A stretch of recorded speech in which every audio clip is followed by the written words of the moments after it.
Welcome to the Mystic Spiral, the podcast where earth-rooted magic, animal wisdom, and ancient enchantment twist together like a serpent and a snail in the moss. Join us as we explore the unseen, the intuitive, and the beautifully strange. Each episode invites you deeper into the spiral, into the myth, and into the wild magic that lives within and around all of us. Hi, I'm Lauren, crystal healer, earth-rooted mystic, and friend of snails and mossy fae folk magic.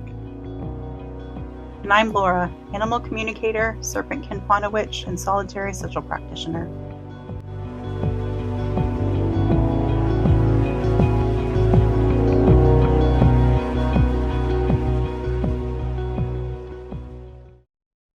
Hey Mythlings! Welcome back to the Mystic Spiral. Today we're going to tiptoe into the woods and learn about the differences between what we think of as mainstream witchcraft and folk magic practices. It's important to note that Lauren and I are not folk magic experts. We both incorporate some folk magic, but it's not our primary practice. We just want to share some basic information with you in case folk magic is what calls to you. If you have any questions, you can certainly email us and we'll answer them to the best of our ability. But we will also mention some other creators in this episode who know a bit more than we do, if you want to delve even further. But like always, if questions should arise and you'd like to send them to us, please do so at mysticspiralpodcast@gmail.com and we'll answer them in our next Q&A episode.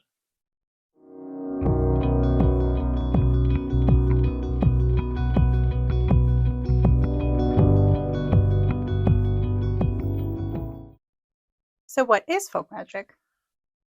Well, it's called folk magic because the practice revolves around the people or the folk in your community. Think of the stereotypical witch in the woods, who villagers went to for love potions, healing ointments, or even to ensure that their harvest would be a great season. Those are folk witches. Some of the folk magic practitioners draw from their local customs, and some folk practitioners draw on the culture of their ancestors and specialize in specific countries' folklore and customs, or a bit of both. For instance, if you're interested in Italian folk magic, you might use herbs that grow in Italy in your practice. If you're interested in Polish folk magic, you might choose from animals that are native there to call on to help you achieve your intentions. Some traditions or practitioners might concentrate some of their practices around elements or seasons, and some might not think about that at all. Yeah, it's also very personal. It can be traditions handed down from parents and grandparents, and you can also make substitutions for the symbols that feel right to you, especially if you can't find the things that they may have used. I remember one of the things my mother did every New Year was put dimes in an east-facing windowsill for prosperity. She didn't know what she was doing was folk magic, but it's one of those witchy traditions passed down through the generations. With my family, I feel like it was all the little things, like if my grandmother knocked over the salt shaker, she would throw some salt over her shoulder. It's all the things that you don't think about that are kind of folk magic. And that's one of the most important things to remember about folk magic. It's not always flashy or pretty. It's often just the little things done with intention that we've hardly ever even necessarily notice or associate with magic. Not usually something you'd see on an influencer's Instagram page. Yeah, folk magic is often a little bit more down to earth and practical. The kind of stuff people would have been doing before they could order their candles and herbs on Amazon. You may want to use specific items or tools for some purposes, but most of the time, whatever you have handy is good. Yes, it's super accessible. Anyone can practice, and it's a lot easier to learn now that we all have the internet in our back pocket. There are many people in the world who already have information on their folk practices. It's available online or in books. And you can customize this too. You can borrow from multiple traditions if it feels right. Just make sure you're not borrowing from closed practices. I definitely incorporate folk magic things from both my Polish and Lithuanian heritage, and I learned most of it from the internet and from books. A lot of it was lost to my family over the generations after moving to America from Eastern Europe. My parents don't even know the languages their parents and grandparents spoke, so obviously that was lost to me as well. So much richness and culture is lost to a lot of us, but we can get some of it back if we want. The internet can be a wonderful tool. So mainstream magic practices are broader, And there's more room for solitary work if that's more your jam. It's definitely mine. Folk magic is centered on community and smaller, less flashy practices, the kind of day to day magic that meets your basic needs. And traditional magic is a curveball that I'm going to throw in here for a minute. Yeah, some people use the terms traditional and folk interchangeably, but there is a noticeable difference. Traditional magic is usually based on the more historical influences of witchcraft that we think of in Europe. Yes, those rituals and initiations into groups. Folk magic isn't usually about that kind of ceremonial thing, so if that appeals to you, traditional magic might be more for you. Folk magic is very centered around your community, the people around you, but also the spirits you work with or the deities you call upon from the culture that you focus on. The folk magic often overlaps with animism, so flora and fauna might be a part of your community too, even rocks that look ordinary to others, and of course crystals. Animism is also a piece that is often omitted from traditional magic. And here's Laura with what animism is. If you don't know, animism is the belief that places, objects, and creatures all possess a distinct spiritual essence. So plants, animals, rivers, rocks, etc. You could also include practices from both folk magic and traditional magic if that's what feels right to you.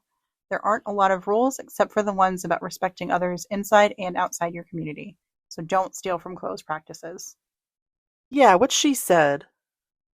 How do you start in folk magic? Well, the best way to start practicing folk magic is to honestly just get right into it. Yes, definitely learn what you can from people you can trust. Try things out and see what works, what feels right, and what doesn't. The four creators I like the most for folk magic information, in no particular order, are the Witch of Wonderlust, not Wanderlust, Wonderlust on YouTube, Instagram, Patreon, the Chaotic Witch Aunt on YouTube and Instagram, Polish Folk Witch on YouTube, Instagram, and Patreon, and that Glasgow Witch on Facebook, Instagram, YouTube, and TikTok. They're all very open about their individual practice for those who want to learn. Oh, and they can get Baba Yaga's Book of Witchcraft by Madame Pamita, I believe you pronounce her last name, at Groundings.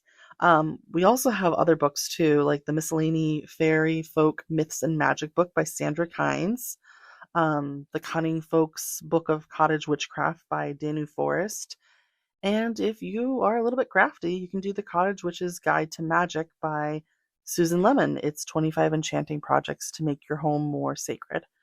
Um, but as always, if you obviously can't purchase from Groundings, that's okay. Please support your local witch stores, and always buy local whenever you can. No judgment if you can't. Basically, you want to start by thinking about what you need or what your community needs.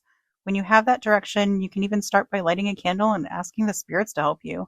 Again, it doesn't have to be flashy or snazzy, and you don't have to figure it out all by yourself. Let your intuition guide you and let your ancestors help if that feels right. I already knew my heritage when I started, and I already was halfway on the animism train anyway, so it felt very natural for me to look into folk magic in both the Polish and the Lithuanian areas and incorporate some of the things that I found. It may not be as easy for you, and that's okay too. Yeah, don't stress about it. Just take what serves you and your community and leave the rest. So, whether you are practicing folk magic, mainstream magic, paganism, Wicca, etc., as long as you are being true to yourself and not being a dick and, stealing from others, then, I mean, just go for it. You can't really go wrong. You can't really go wrong.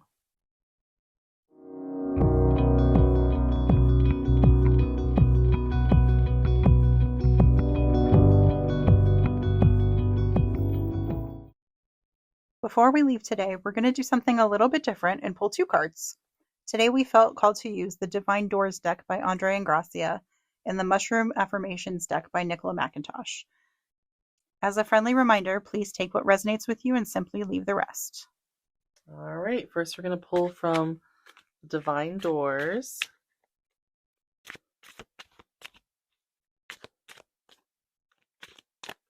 Oh, and that one just flew right out. It is a picture of a dark reddish brown door with like a really cool brick archway around it and some turquoise windows. I love those windows. And And some the, like black iron work on yeah, the front. cast iron little detailings. And the card reads, Three-eyed raven. As sunrise hits upon the dew, a messenger raven calls out with news. Prepare for the unexpected. And then for our second message of the day, let's make sure all these cards are here.